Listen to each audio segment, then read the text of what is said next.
केंद्रीय चावल अनुसंधान संस्थान या CRRI कहाँ स्थित है? कटक, त्रिवेंद्रम, वर्धमान, कोलकाता। CRRI की शुरुआत 1966 में हुई थी। ये संस्थान Indian council of agricultural research के अंतर्गत आता है और कटक में स्थित है। इसके अलावा तेलंगाना की राजधानी हैदराबाद में भी एक चावल अनुसंधान केंद्र है, जिसको Indian institute of rice research IIRR के नाम से जाना जाता है। क्या आपको पता है कि अंतर्राष्ट्रीय चावल अनुसंधान केंद्र किस देश में स्थित है? कमेंट बॉक्स में बताएं। हरित स्वर्ण या हरा सोना कहा जाता है। ऑप्शन 1 चाय, ऑप्शन 2 कॉफी, ऑप्शन 3 सोना, ऑप्शन 4 बांस। राष्ट्रीय बांस मिशन को 2006-07 में चालू किया गया था। बांस से 1500 से भी ज़्यादा तरीके के प्रोडक्ट बनते हैं। चूँकि भारत बांस और उसके प्रोडक्ट का काफ़ी बड़ी मात्रा में आयात करता है, इसलिए इस मिशन का लक्ष्य देश में बांस के उत्पादन को बढ़ाना है। इस मिशन में बांस को हरे सोने की संज्ञा दी गई है। क्या आपको पता है कि बांस उत्पादन में भारत का विश्व में कौन सा स्थान है? कमेंट बॉक्स में बताएं। विश्व में जूट की खेती में भारत का स्थान है पहला, दूसरा, तीसरा या कोई महत्वपूर्ण स्थान नहीं। जूट का उत्पादन गंगा ब्रह्मपुत्र डेल्टा में भारत और बांग्लादेश में किया जाता है। जूट का सबसे ज़्यादा उत्पादन और इसकी सबसे ज़्यादा खपत दोनों ही भारत में होती हैं। अगर बात करें सबसे अच्छी क्वालिटी के जूट की, तो वो हमें बांग्लादेश से मिलता है। कुछ मात्रा में जूट को चीन में भी उगाया जाता है। क्या आपको पता है कि चाय के निर्यात में विश्व में पहले स्थान पर कौन सा देश आता है? कमेंट बॉक्स में बताएं। निम्न में से कौन सी वस्तु भारत द्वारा आयात नहीं की जाती थी? ऑप्शन 1 चीनी, ऑप्शन 2 महीन रेशमी कपड़ा, ऑप्शन 3 कीमती पत्थर, ऑप्शन 4 इत्र। प्राचीन भारत में रेशमी कपड़े को चीन से, इत्र को अरब से और कीमती पत्थरों को अलग अलग जगहों से मंगवाया जाता था। भारत चीनी का आयात नहीं करता था। इसके अलावा भारत मसालों, नील, ओपियम और कपास जैसी बहुत सी चीज़ों का निर्यात भी करता था। क्या आपको पता है कि भारत इत्र को किन देशों से मंगवाता था? कमेंट बॉक्स में बताएं। निम्नलिखित में से कौन सा सेक्टर भारत में सबसे ज़्यादा रोजगार प्रदान करता है? ऑप्शन 1 कृषि संबंधित गतिविधियाँ, ऑप्शन 2 विनिर्माण क्षेत्र, ऑप्शन 3 निर्माण क्षेत्र, ऑप्शन 4 तृतीयक सेक्टर। भारत में सबसे ज़्यादा रोजगार कृषि और संबंधित गतिविधियों से पैदा होते हैं। गांवों में करीब 66% और शहरों की 9% आबादी इन कामों से जुड़ी हुई है। कुल मिलाकर देखा जाए तो भारत की करीब 48% जनसंख्या इससे जुड़ी है। इसके बाद मैन्युफैक्चरिंग और कंस्ट्रक्शन से करीब 24% जनसंख्या और सर्विस क्षेत्र से करीब 26% लोग जुड़े हैं। क्या आपको पता है कि इन सभी सेक्टरों में से कौन सा सेक्टर अर्थव्यवस्था में सबसे ज़्यादा योगदान देता है? कमेंट बॉक्स में बताएं। अरेबिका, रोबस्टा और लिबेरिका निम्न में से किस फसल की किस्में हैं? ऑप्शन 1 चाय की, ऑप्शन 2 कपास की, ऑप्शन 3 जूट की या ऑप्शन 4 कॉफ़ी की। कॉफ़ी दुनिया में पेट्रोलियम के बाद दूसरे नंबर की सबसे ज़्यादा बिकने वाली वस्तु है। वैसे तो इसकी अनेक प्रजातियां पाई जाती हैं, लेकिन इन सारी प्रजातियों में से कुछ प्रजातियों का ही व्यावसायिक तौर पर इस्तेमाल होता है। सबसे ज़्यादा इस्तेमाल होने वाली प्रजाति अरेबिका है, जो कुल कॉफ़ी उत्पादन का 60% भाग बनाती है। इसके बाद उत्पादन के मामले में रोबस्टा कॉफ़ी आती है, जिसका मुख्य उत्पादक वियतनाम है। क्या आपको पता है कि भारत के किस राज्य में सबसे ज़्यादा कॉफ़ी की पैदावार होती है? कमेंट बॉक्स में बताएं। दिल्ली सल्तनत के निम्न में से किस शासक ने भूमि नापजोख के पश्चात भूमिक राजस्व तय किया? इल्तुतमिश, अलाउद्दीन खिलजी, मोहम्मद बिन तुगलक, फिरोज शाह तुगलक। दिल्ली सल्तनत के शुरुआती दिनों में किसानों से टैक्स राजा के पास सीधे नहीं जाता था, बल्कि टैक्स को कुछ क्षेत्रीय सरदारों, जिनको खुद मुकदम या चौधरी बोलते थे, उनके पास जमा किया जाता था। बाद में इनके पास से कुछ टैक्स राजा के पास जाता था। चूंकि राजा के पास बहुत कम मात्रा में टैक्स जाता था, इसलिए अलाउद्दीन खिलजी ने किसानों से सीधे ही टैक्स लेने के लिए भूमि का नाप जोख चालू किया और इसी के आधार पर टैक्स निर्धारित किया। क्या आपको पता है कि खराज नामक टैक्स किस चीज़ पर लगाया जाता था? कमेंट बॉक्स में बताएं। इसे बढ़ते समय मध्यम तापमान और बारिश चाहिए और फसल तैयार होने के समय तेज धूप चाहिए। इसके लिए कम नमी वाली दोमट मिट्टी सबसे उपयुक्त होती है। इस फसल का नाम है गेहूं, चावल, चाय, मक्का। चावल की फसल को तैयार होने के लिए गर्म तापमान और भारी बरसात के मौसम की ज़रूरत पड़ती है। चाय की खेती के लिए स्थिर जलवायु और एसिडिक मिट्टी अच्छी होती है। भारत में 7 प्रकार के मक्के उगाए जाते हैं और लगभग ये सभी प्रकार की मिट्टियों में उगाए जा सकते हैं। इसकी खेती खरीफ और जायद दोनों में होती है। प्रश्न में दी गई परिस्थितियां रबी की फसल से संबंधित है और यह गेहूं की खेती पर एकदम सटीक बैठती हैं, इसलिए गेहूं सही जवाब है। क्या आपको पता है कि जूट की खेती किन महीनों में की जाती है? कमेंट बॉक्स में बताएं। कृषि विभाग, जिसे दीवाने अमीर को ही कहा जाता है, किसके द्वारा चलाया गया था? इल्तुतमिश, अलाउद्दीन खिलजी, मोहम्मद बिन तुगलक, फिरोज शाह तुगलक। मोहम्मद बिन तुगलक ने कृषि की उन्नति के लिए दीवाने अमीर कोही की स्थापना की। उसने सबसे पहले अकालग्रस्त लोगों के लिए अकाल संहिता तैयार करवाई, सैकड़ों कुएं खुदवाए और अकालग्रस्त किसानों के लिए तकावी नाम के कृषि ऋण की व्यवस्था भी की। इसके शासनकाल के दौरान ही मोरक्को का यात्री इब्न बतूता भारत आया और तुगलक ने उसे दिल्ली में काजी के पद पर नियुक्त किया। क्या आपको पता है कि मोहम्मद बिन तुगलक ने अपनी राजधानी को दिल्ली से कहां पर स्थानांतरित किया? कमेंट बॉक्स में बताएं।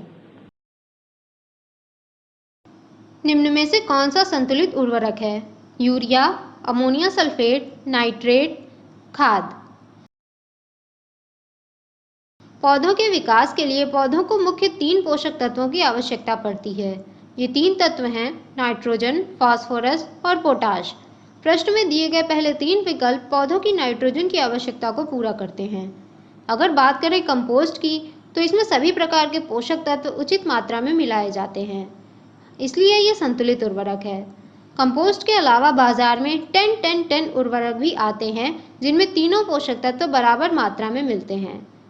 क्या आपको पता है कि कंपोस्ट बनने के दौरान प्लांट और फूड वेस्ट से कौन सी गैसें निकलती हैं? कमेंट बॉक्स में बताएं। सर्पेंटीना नामक पेड़ से मिलने वाली दवा रेस्प्राइन प्रयोग की जाती है। ऑप्शन 1 दर्द निवारक, ऑप्शन 2 उच्च रक्तदाब के इलाज के लिए, ऑप्शन 3 निम्न रक्तदाब के इलाज के लिए, ऑप्शन 4 सूखा रोग के इलाज के लिए। सर्पगंधा या सर्पेंटीना नामक पेड़ से हमें रेस्प्राइन नामक दवा मिलती है, जिसका उपयोग कुछ और दवाओं के कॉम्बिनेशन के साथ उच्च रक्तदाब के उपचार के लिए किया जाता है। आयुर्वेद में सर्पगंधा का उपयोग अल्सर, त्रिदोष और कीड़ों के जहर के उपचार के लिए किया जाता है। इसका उपयोग एंटीबैक्टीरिया के तौर पर भी होता है।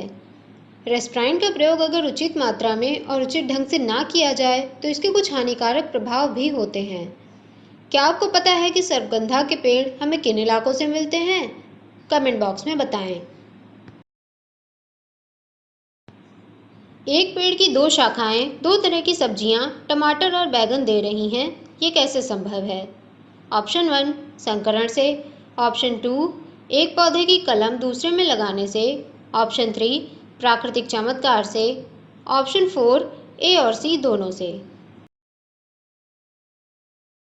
संकरण की प्रक्रिया में एक प्रकार के पौधे का दूसरे पौधे से लैंगिक प्रजनन कराया जाता है। इस प्रक्रिया के बाद हमें जो बीज मिलता है, उसमें दोनों पौधों के गुण होते हैं। संकरण का उपयोग केवल एक तरह के पौधे के विभिन्न प्रजातियों के बीच हो सकता है। उदाहरण के लिए आलू की 2 प्रजातियों के बीच। अगर एक ही पेड़ में 2 या 2 से ज़्यादा तरह के अलग-अलग फूल चाहिए, तो उसके लिए ग्राफ्टिंग या कलम का प्रयोग किया जाता है। इस प्रक्रिया में एक पौधे की डाल को कलम करके दूसरे पेड़ में लगा दिया जाता है। क्या आपको पता है कि कलम कितने प्रकार की होती हैं? कमेंट बॉक्स में बताएं। नर्सरी के बोने वाले पौधे अक्सर प्रत्यारोपित करने के बाद अच्छे से नहीं बढ़ते हैं। ऐसा होता है ऑप्शन 1 नई मिट्टी में पर्याप्त मिनरल ना होने से, ऑप्शन 2 प्रत्यारोपण के दौरान जड़ों के रेशे नष्ट हो जाने से, ऑप्शन 3 जड़ नई मिट्टी में गहराई तक नहीं जा पाती है, ऑप्शन 4 उपरोक्त सभी वजहों से।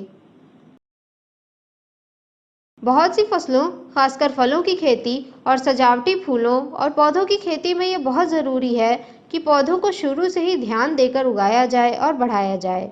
इस काम के लिए पौधों को शुरुआती दिनों से उन्हें नर्सरी में लगाया जाता है, लेकिन बाद में जब इन पौधों को प्रत्यारोपित करने की बात आती है तो ये अक्सर देखा जाता है कि प्रत्यारोपण के बाद पौधों का विकास कुछ रुक सा जाता है। ऐसा मुख्यतः पौधों की जड़ों के बारीक रेशों के नष्ट होने से होता है। क्या आपको पता है कि पौधों में कौन कौन सी मुख्य प्रकार की जड़ें होती हैं? कमेंट बॉक्स में बताएं। निम्न में से कौन सी फसल में प्रकाश संश्लेषण की प्रक्रिया सबसे ज़्यादा होती है? कपास, गन्ना, चावल, गेहूं। पेड़ की पत्तियों पर पड़ने वाली सूरज की रोशनी का थोड़ा हिस्सा ही प्रकाश संश्लेषण द्वारा रासायनिक ऊर्जा में बदलकर स्टोर किया जाता है। ऐसे पौधे या फसलें जिनमें प्रकाश संश्लेषण की प्रक्रिया ज़्यादा होती है उन्हें C4 पौधे बोलते हैं। ऐसे फलों में कुछ उदाहरण मक्का, बाजरा और गन्ना हैं। जिन फसलों में प्रकाश संश्लेषण की प्रक्रिया कम होती है उन्हें C3 फसलें बोला जाता है। चावल, गेहूं, कपास, सोयाबीन आदि इसके उदाहरण हैं। क्या आपको पता है कि प्रकाश संश्लेषण की प्रक्रिया पत्तियों के किस भाग में होती है? कमेंट बॉक्स में बताएं। हाइड्रोपोनिक्स का मतलब है बिना मिट्टी की खेती, पानी में आवाज़ को पहचानना, पानी में रहने वाले जानवर, फूल आने की जापानी पद्धति। बागवानी की अनेक विधियों में से एक हाइड्रोपोनिक्स में मिट्टी का उपयोग करने के बजाय पानी का उपयोग किया जाता है। पौधों को जो भी पोषक तत्व चाहिए होते हैं वो पानी में मिला दिए जाते हैं और पौधों की जड़ें इन पोषक तत्वों को अवशोषित कर लेती हैं। इस विधि से बागवानी में पानी की खपत कम हो जाती है। कहीं कहीं पर इस खेती के साथ मछली पालन भी किया जाता है। मछलियों का वेस्ट पौधों को पोषक तत्व देता है और इससे खर्च भी कम होता है। क्या आपको पता है कि वर्टिकल फार्मिंग क्या होती है? कमेंट बॉक्स में बताएं। हल्दी पेड़ के किस भाग से मिलती है? फल, तना, जड़ या फूल? हल्दी अदरक के परिवार से आने वाला सदाबहार पेड़ है। इसकी पैदावार के लिए 20 से 30 डिग्री का तापमान और अच्छी मात्रा में बारिश चाहिए होती है। पेड़ के जिस हिस्से से हमें हल्दी मिलती है उसे प्रकंद या राइजोम बोला जाता है। अगर देखा जाए तो प्रकंद एक तरह का तना होता है जो जमीन के भीतर रहता है। इस तने को खोदकर निकालकर उबाला जाता है और फिर सुखाने के बाद पाउडर में पीस लिया जाता है। क्या आपको पता है कि आलू और शकरकंद पौधों के किन भाग से मिलते हैं? कमेंट बॉक्स में बताएं। खाद्य फसलों की नई प्रजातियां पारंपरिक प्रजातियों से अलग होती हैं क्योंकि उन्हें चाहिए होता है ऑप्शन 1 कम पानी, ऑप्शन 2 कम खाद, ऑप्शन 3 ज़्यादा खाद और पानी, ऑप्शन 4 कम पानी ज़्यादा खाद। द्वितीय विश्व युद्ध के बाद दुनिया को ये बात समझ में आ गई कि बढ़ती हुई जनसंख्या के लिए भोजन पैदा करना पुराने तरीकों से संभव नहीं है। इसलिए दुनिया भर के वैज्ञानिकों ने एक्सपेरिमेंट करके फसलों की नई प्रजातियों को विकसित किया। ये नई किस्में पुरानी किस्मों के मुकाबले ज़्यादा खाद और पानी लेती थी, इसलिए इनकी उत्पादकता भी काफ़ी ज़्यादा होती थी। क्या आपको पता है कि विश्व और भारत में हरित क्रांति के पिता के रूप में किसे जाना जाता है? कमेंट बॉक्स में बताएं। भारत में प्राकृतिक रबर का सबसे अधिक उत्पादन निम्न में से किस राज्य में होता है? आंध्र प्रदेश, केरल, कर्नाटक, तमिलनाडु। भारत में प्राकृतिक रबर को 16 से ज़्यादा राज्यों में करीब 6 लाख हेक्टेयर में उगाया जाता है। सबसे ज़्यादा रबर का उत्पादन केरल में होता है। केरल अकेले ही भारत का 90% रबर उगाता है। इसके बाद त्रिपुरा, कर्नाटक और तमिलनाडु और असम आते हैं। विश्व में सबसे ज़्यादा रबर थाईलैंड, इंडोनेशिया और वियतनाम द्वारा उगाया जाता है। क्या आपको पता है कि भारत रबर उत्पादन के मामले में दुनिया में कौन से स्थान पर है? कमेंट बॉक्स में बताएं। मिल्पा, रोका और लदांग निम्न में से किस चीज़ के प्रकार हैं? ऑप्शन 1 स्थानांतरण कृषि, ऑप्शन 2 खानाबदोश पशुपालन, ऑप्शन 3 अफ्रीकी देशों में कृषि, ऑप्शन 4 उत्तर भारत की मिश्रित कृषि। सब सहारा अफ्रीका, दक्षिण पूर्व एशिया और दक्षिण अमेरिका के देशों के कुछ इलाकों में खेतों पर कुछ सालों के लिए खेती की जाती है और फिर उन्हें छोड़ दिया जाता है। इस तरह की खेती को स्थानांतरण कृषि बोलते हैं। इससे जमीन की उर्वरा शक्ति बढ़ जाती है। स्थानांतरण कृषि को अलग अलग जगह अलग अलग नामों से जानते हैं। इंडोनेशिया में इसे लदांग, मध्य अमेरिका और मेक्सिको में मिल्पा और ब्राजील में रोका बोला जाता है। क्या आपको पता है कि भारत के अलग अलग राज्यों में इसे किस नामों से जानते हैं? कमेंट बॉक्स में बताएं।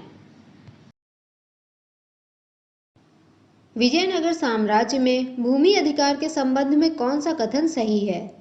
ऑप्शन 1 सभी भूमि सरकार की थी, ऑप्शन 2 किसानों को भूमि पर व्यक्तिगत अधिकार दिया जाता था, ऑप्शन 3 अधिकांश भूमि मंदिरों द्वारा नियंत्रित होती थी, ऑप्शन 4 इनमें से कोई भी नहीं। विजयनगर साम्राज्य में भूमि के 3 प्रकार थे। पहली थी भंडारवादी भूमि, जो पूरी तरह से राजकीय भूमि थी। दूसरी भूमि को अमरम भूमि कहा जाता था और ये राज्य के कुल भूमि का लगभग 75% थी। इस भूमि को राजा के द्वारा सैनिक सेवाओं के चलते अमर नायकों और पलायीगारों को दिया जाता था। तीसरी भूमि थी मान्या भूमि, जो ब्राह्मणों, मंदिरों और मठों को दान में दी जाती थी। इन 3 तरह की भूमि की वजह से इस प्रश्न का चौथा विकल्प सही है। क्या आपको पता है कि विजयनगर साम्राज्य में राज्यों और जिलों को क्या बोला जाता था? कमेंट बॉक्स में बताएं। केसर बनाने में पेड़ के निम्न में से किस भाग का प्रयोग किया जाता है? पत्ती, पंखुड़ी, पुष्प बाह्यदल, स्टिग्मा। अपनी खुशबू और रंग के लिए जाने जाने वाला केसर दुनिया का सबसे महंगा मसाला है। विश्व में साल भर में इसकी पैदावार केवल 300 टन के करीब है। भारत में इसकी खेती कश्मीर के करेवा क्षेत्र में की जाती है और भारत केसर के उत्पादन में दूसरे स्थान पर आता है। केसर एक सदाबहार पौधा है जिसमें पतझड़ के मौसम में फूल आते हैं। केसर को इकट्ठा करने के लिए फूल के स्टिग्मा यानी वर्तिकाग्र वाले हिस्से को तोड़कर सुखाया जाता है। क्या आपको पता है कि दुनिया में सबसे ज़्यादा केसर किस देश में पैदा किया जाता है? कमेंट बॉक्स में बताएं। 19वीं सदी के अंत में भारत से नील का निर्यात पतोन्मुख होने लगा क्योंकि ऑप्शन 1 पश्चिम में कृत्रिम रंग का आविष्कार हो गया, ऑप्शन 2 ब्रिटिश नील उत्पादक ने लागत कम कर दी, ऑप्शन 3 नील उत्पादकों का कठोरता से शोषण किया गया, ऑप्शन 4 इनमें से कोई नहीं। 18वीं और 19वीं शताब्दी में पूरी दुनिया में नील की बहुत ज़्यादा डिमांड हुआ करती थी। इस ऊंची डिमांड की वजह से ही इसकी कीमतें बहुत ज़्यादा हुआ करती थी और इसे नीला सोना भी कहा जाता था। इन ऊंची कीमतों की वजह से यूरोप में लगातार नील का विकल्प तलाश किया जा रहा था। 19वीं शताब्दी में यूरोप के वैज्ञानिकों ने कृत्रिम नीले रंग का आविष्कार कर लिया जो नील से काफ़ी सस्ता था। नील का दाम कृत्रिम रंग से महंगा होने के कारण इसकी डिमांड घट गई और इसका निर्यात बहुत कम हो गया। क्या आपको पता है कि नील भारत के किन इलाकों में उगाया जाता था? कमेंट बॉक्स में बताएं। निम्न में से वो कौन सी गैस है जिसकी मदद से कच्चे फलों को पकाया जाता है? Carbon dioxide, ethane, ethylene, acetylene. फलों को ज़्यादा दूरी दूसरे राज्यों और देशों तक पहुंचाने के लिए उन्हें पकने से पहले ही तोड़ लिया जाता है और बाद में इसमें अलग अलग तरह के केमिकल का प्रयोग करके पकाया जाता है। पेड़ों में फलों के पकने का जो प्रोसेस होता है वो एथिलीन गैस से शुरू होता है। फलों को कृत्रिम रूप से पकाने के लिए भारत में कैल्शियम कार्बाइड का सबसे ज़्यादा प्रयोग होता है। कैल्शियम कार्बाइड से एसिटिलीन निकलती है जो एथिलीन गैस की तरह ही काम करती है और फलों को पका देती है। क्या आपको पता है कि कैल्शियम कार्बाइड के अलावा और किस केमिकल से फलों को पकाया जाता है? कमेंट बॉक्स में बताएं।